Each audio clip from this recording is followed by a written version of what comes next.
Hello everybody, Andy here again. Well, this is a response to a video I've just watched called Ads and Brands by Tom, TLG847, so it might be worth going and watching that before you watch this. As per usual with Tom's videos, very thought-provoking, and what he was talking about is this sort of resistance that people have got to sort of recognising the fact that they are influenced, whether they like it or not, by advertising and brands as well.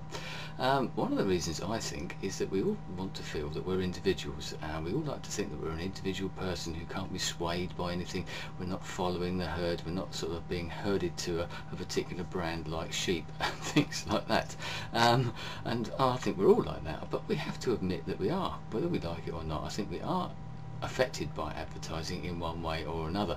Otherwise, would the companies actually bother spending millions, literally millions and millions of pounds, dollars, yen, whatever it might be, actually trying to convince us that their product is the one that we should have? They build up sort of brands, that the brands become bigger than the products in some ways.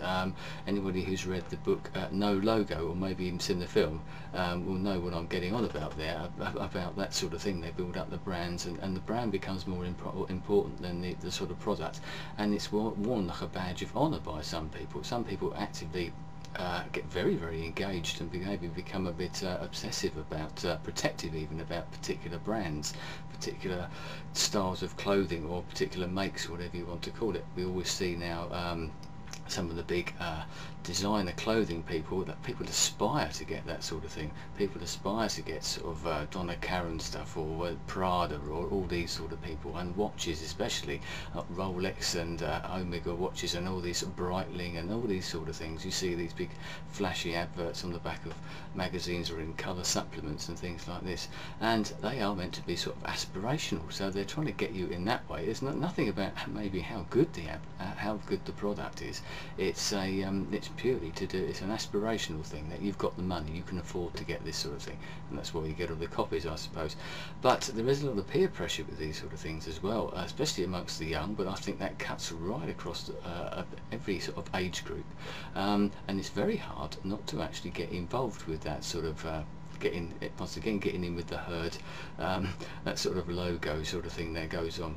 Personally, I try and avoid logos as much as I can. In fact, there was a case the other day I heard on the radio over here in the UK of some guy who'd got hooked by all these logos, and he was buying all the particular makes and making sure that he got all the latest gear by particular companies, and he decided, right, that's it, and he's got rid of absolutely everything. He threw all the old clothes away that he had, and now he tries to get things that are got no logos or whatever at all. Maybe they're cheaper clothes, I don't know. He even goes to sort of shopping as well for food and things like that as well. Takes it to that extreme.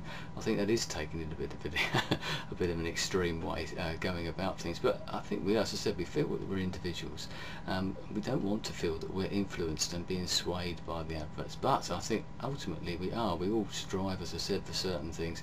Like Apple was one of they had a recent survey I saw the other day, actually, on the BBC. I think it was a sort of global brands, and the top 20 or top 10 global brands, and Apple was one of the very top ones, but iPod was even higher than Apple, if that makes any sense. Google was up there, YouTube were up there.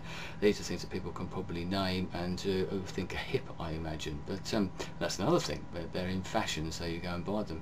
iPods have sort of taken over that whole sort of MP3 sort of mobile music players type of market, and that's the one to get, isn't it? Other people think, well, I'll go and get something by Creative or something, because it isn't quite the same. We don't want to follow the herd, and we've all heard the stories that other makes it better than iPod, but you know, they become the dominant force, and so we get it that way. They still spend their millions and millions of dollars on advertising it. But very good video. Once again, I know you said you're going to do a follow-up about a particular brand, but as I said, I think we are influenced by advertising. They wouldn't spend that money otherwise. We don't like to admit it. As I said, that the book No Logo created this big backlash against certain firms, and ultimately a lot of the products are no different from each other. It's literally the label on the clothing especially that actually makes any difference. You can buy the same product basically for half the price, and you're basically paying for that logo that's on there. You're paying for the name, you're paying for that sort of status symbol that people aspire to.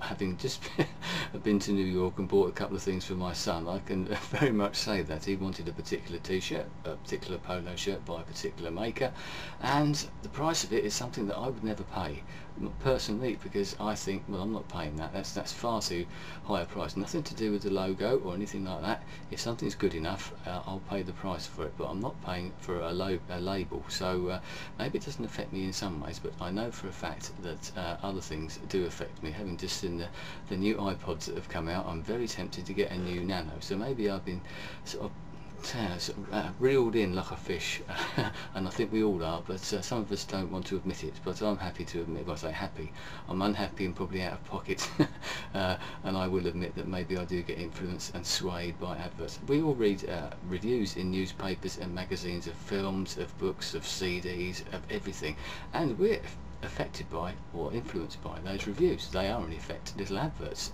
probably not paid for by certain people, but you never know nowadays, do you?